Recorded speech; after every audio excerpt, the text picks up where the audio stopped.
ఎన్నటికీ విశ్వాసాన్ని వదిలివేయవద్దు. మీరు విశ్వసిస్తే అన్నీ సాధ్యమే. హాయ్ పిల్లలు, బాగున్నారా? మరి అందరికీ ప్రైజ్ లార్డ్ నాన్న. మరి ఈరోజు మనం విశ్వాసం గురించి ఒక చక్కని స్టోరీ నేర్చుకుందాం. అదేంటంటే మరి మత్తయి సువార్త 21వ అధ్యాయము 21వ వచనములో యేసయ్య ఒక అద్భుతమైన మాట మనతో మాట్లాడారు.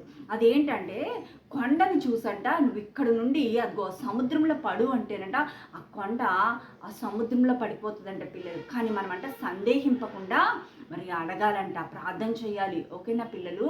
అలా గనక మనం ప్రార్థన చేస్తే కొండలాంటి బండలాంటి సమస్యలన్నీ కూడా తొలగిపోతాయంట పిల్లలు. మరి ఆ వచనాన్ని ఒక్కసారి చూద్దాము. మత్తయి సువార్త 21వ అధ్యాయం 21వ వచనం. మత్తయి సువార్త 21వ అధ్యాయము 21వ వచనము.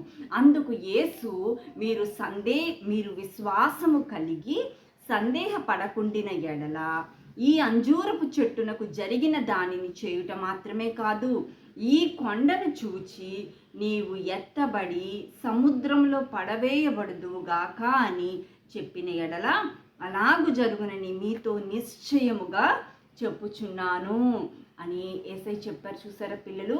నిశ్చయముగా అంటే 100%, 1% కూడా డౌట్ అనేదే లేదు. 100% కూడా జరుగుతుందంట పిల్లలు. మరి కానంట ఒక షరతు పెట్టారు, కండిషన్ ఇచ్చారు యేసయ్య. ఏంటంటే సందేహింపకూడదంట. మనకి ఎలాంటి సమస్యలున్నా, ఎలాంటి ప్రాబ్లమ్స్ ఉన్నా మనం ప్రార్థన చేస్తే ఖచ్చితంగా యేసయ్య నా ప్రార్థన ఆలకిస్తున్నాడు, యేసయ్య కార్యం చేస్తున్నాడు అని విశ్వాసంతో మనం ప్రార్థన చేసి అడగాలి. మరి ఈ చిన్న స్టోరీ చూసి మనం నేర్చుకుందాం, మన విశ్వాసాన్ని మనం వృద్ధి చేసుకుందాం పిల్లలు. చూడండి, ఒక ఊరిలో కొండవ దిగువ భాగాన ఒక చర్చి ఉన్నది పిల్లలు. మరి ఆ చర్చిని మోజెస్ శామ్యూల్ అనే పాస్టర్ గారు నడిపిస్తున్నారు. ఆయన ఎంతో భక్తి శ్రద్ధలతో మరి సంఘ విశ్వాసులని దైవికమైన మార్గంలో చక్కగా నడిపిస్తూ ఉన్నారంట. అయితే ఆ చర్చి కంట పిల్లలు అనేక మంది విశ్వాసులు పెరుగుతూ వచ్చారంట. అనేక మంది ఆత్మలను దేవుడు ఆ సంఘంలోనికి నడిపించాడు. ఎందుకు? ఆ పాస్టర్ గారు చాలా సిన్సియర్గా దేవుని పని చేస్తున్నారు. అయితే ఆ చర్చ్ వచ్చి చాలా చిన్నదంట పిల్లలు. అయితే మరి అక్కడికి వస్తున్న విశ్వాసులు కూర్చోవడానికి కూడా చాలా కష్టంగా ఉండేదంట. అయితే పాస్టర్ గారికి మరి ఆ చర్చిని ఇంకొంచెం పెద్దది చెయ్యాలని ఒక ఆలోచన వచ్చిందంట. అయితే ఆ చర్చిని పెద్దది చెయ్యాలి అంటే దానిని ఆనుకొని ఉన్న ఒక కొండ ఉందంట పిల్లలు. ఆ కొండని త్రవ్వి మట్టిని అంతటిని ఎత్తిపోసి మరి ఆ ప్రదేశం అంతా చదును చేసుకోవాలి. మళ్ళీ అక్కడ ఎక్స్టెన్షన్ చేయడానికి కావలసినంత డబ్బులు మరి ఆ పాస్టర్ గారి దగ్గర లేవు. కాబట్టి పాస్టర్ గారుకి ఒక ఆలోచన వచ్చిందంట, ఒక వాక్యం గుర్తొచ్చిందంట పిల్లలు. ఏంటి అంటే, మీలో ఇద్దరు తాము వేడుకొను దేనిని గూర్చి అయినను భూమి మీద ఏకీభవించిన ఎడల అది పరలోకమందున్న నా తండ్రి వలన వారికి దొరుకును అనే దేవుడు చెప్పిన మాటని మరి పాస్టర్ గారికి జ్ఞాపకం వచ్చి, నిజమే కదా, మరి ప్రార్థన చేస్తే దేవుడు సహాయం చేస్తానన్నాడు కదా, నా దగ్గర డబ్బు లేకపోవచ్చు కానీ నా పరలోకపు తండ్రి దగ్గర చాలా ఐశ్వర్యం ఉంది అని ఆలోచన చేసి సంఘ విశ్వాసులందరికీ ఈ విషయాన్ని తెలియపరిచారంట. మనము చర్చి పెద్దది చేసుకోవాలి. ఈ అంశం మీద మనము ఉపవాసముతో ప్రార్థన చేద్దాం. మరి ఒక సాటర్డే అందరూ రండి అని ఒక పిలుపునిచ్చారంట పిల్లలు. అయితే ఒక సాటర్డే మరి విశ్వాసులందరూ వచ్చారంట. ఆ చర్చి సరిపోకపోతే వారందరూ కూడా బయట ఉండి ఆ కొండ ప్రక్కనే ఉండి మరి ప్రార్థన చేశారంట. అందరూ మోకరించి ఉపవాసముతో మరి వారు ప్రార్థన చేశారు పిల్లలు. మరి దేవుడు ఆలకిస్తాడు కదా. మనం చేసే ప్రార్థన మరి ఎటువంటి ప్రార్థన అయి ఉండాలి? స్వార్థం లేని ప్రార్థన అయి ఉండాలి. నిస్వార్థం చేసే ప్రార్థన అయి ఉండాలి. భోగేచ్ఛల నిమిత్తం మన కొరకు చేసుకునే ప్రార్థన కాకుండా ఇతరులకు ఉపయోగం కొరకు చేసే ప్రార్థన అయి ఉండాలి. మరి అలాంటి ప్రార్థన చేస్తున్నప్పుడు దేవుడు ఏం చేస్తాడు? ఆలకిస్తాడు, గొప్ప కార్యం జరిగిస్తాడు. అలాగే దేవుడు ఆ ప్రార్థనను ఆలకించాడు పిల్లలు. ఆ రోజు వాళ్ళు సాటర్డే ఉపవాసంతో ప్రార్థన చేసుకున్నారు.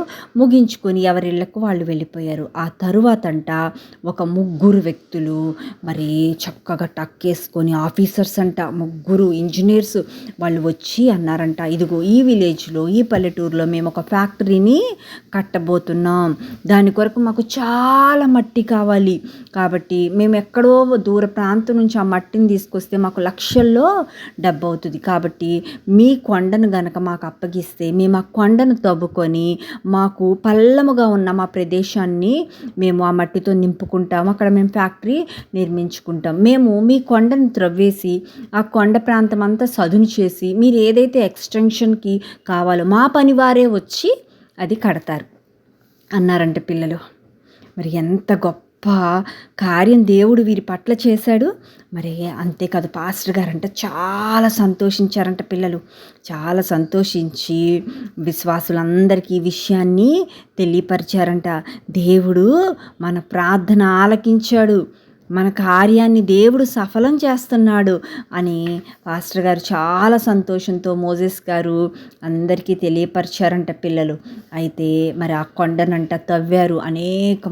అనేక మంది పనివారు వచ్చి ఆ కొండను త్రవ్వి అదంతా కూడా ట్రాక్టర్స్ తోటి మరి ట్రక్స్ తోటి పోయి ఆ మట్టినంతా తొలగించి అక్కడ ఒక పెద్ద మందిరాన్ని కూడా నిర్మించారంట పిల్లలు. మరి అనేక మంది కూర్చోవడానికి ఆ సంఘము చాలా పెద్దగా చర్చి మందిరాన్ని కట్టడం జరిగింది పిల్లలు. అంటే దీనిని బట్టి మనకి ఏమర్థమవుతుంది? మరి చాలామంది అంటారు కదా, అద్భుతాలు జరిగితేనే విశ్వాసం బలపడుతుంది, పెరుగుతుంది అని.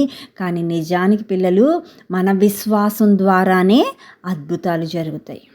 మన విశ్వాసము మనం పెంపొందించుకోవాలి. మరి ఈ కొండను కదిలించి అంత విశ్వాసము వీరు ఉన్నారు. మరి యేసయ్య చెప్పాడు కదా, మీకు విశ్వాసం ఉంటే ఆవపు గింజంత విశ్వాసం ఉంటే చాలు, ఈ కొండని ఇలా సముద్రంలో పడమంటే పడుతుంది అన్నారు. చూసారా పిల్లలు, మరి ఉపవాసంతో ప్రార్థన చేస్తున్నప్పుడు ఒక బండలాగా ఉన్న కొండ ఎలా తొలగించబడిందో, దేవుని కార్యాలు అద్భుతాలు కూడా ఆ రీతిగానే ఉంటాయి. కాబట్టి మనందరం కూడా భక్తి శ్రద్ధలతో మనం దేవునికి ప్రార్థన చేయాలి. మన ఏ అవసరత ఉన్నా దేవునికి మనము విజ్ఞాపనతో ఆయనకు మన యొక్క మనవులన్నీ కూడా ఆయన పాదాల యొద్ద పెట్టాలి పిల్లలు. అప్పుడు దేవుడు మన కార్యాలను సఫలపరుస్తాడు. ఈ చిన్న స్టోరీ మీకు అర్థమైంది అనుకుంటున్నాను. ప్రైజ్ లార్డ్ పిల్లలు.